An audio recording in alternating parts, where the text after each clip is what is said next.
आदाब दोस्तों, मैं रज़वान आलम।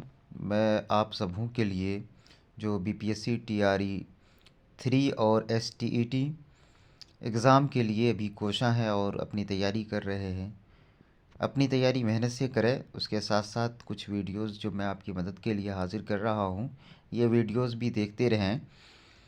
मैं उर्दू कंपलसरी पेपर की जो आईएससी आईकॉम और आईए में एग्ज़ाम लिया जाता है 11वीं क्लास की 2024 में जो मंथली टेस्ट हुआ था, उसके 30 क्वेश्चन ऑब्जेक्टिव में आपको हल करा रहा हूँ।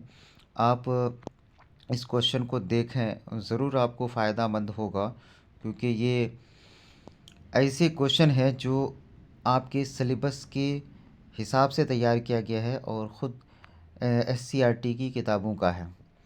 यहाँ 30 क्वेश्चन में से पहला क्वेश्चन है आपका, नून की कितनी किस्में हैं? नून की कितनी किस्में हैं? मैं बता दूं, नून की दो ही किस्में हैं, नून ज़ाहिर और नून गुन्ना।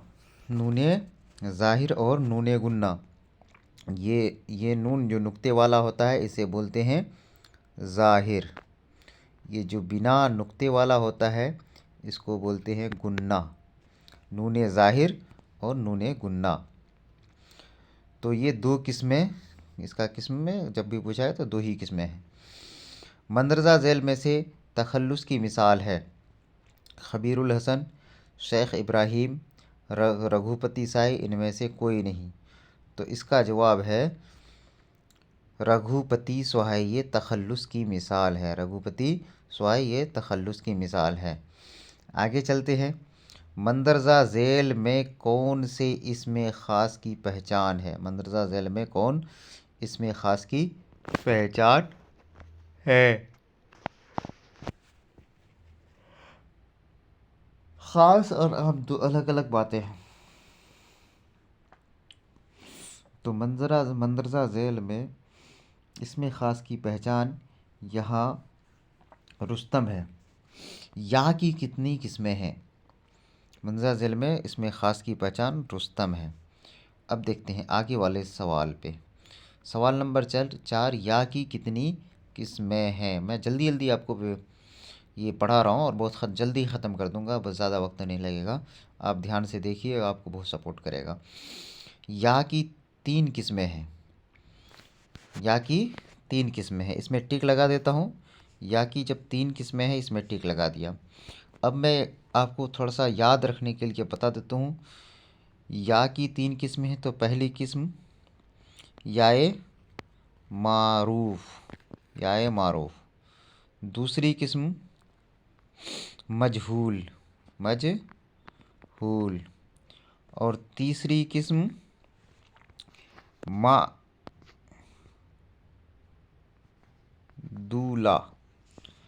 मारूफ, मारूफ वो किस्म है जिसका या आवाज़ से पढ़ा जाता है और खींच के पढ़ा जाता है। मजहूल वो या है जिसका या हल्के से पढ़ा जाता है।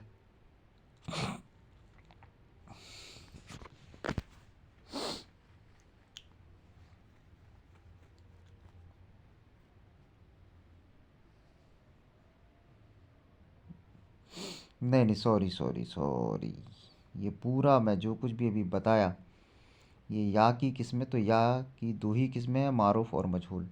इसमें और कोई किस्म नहीं है। और जो खींच के पढ़ा जाए और जो हल्के में पढ़ा जाए। वाव की है 3 किस्में।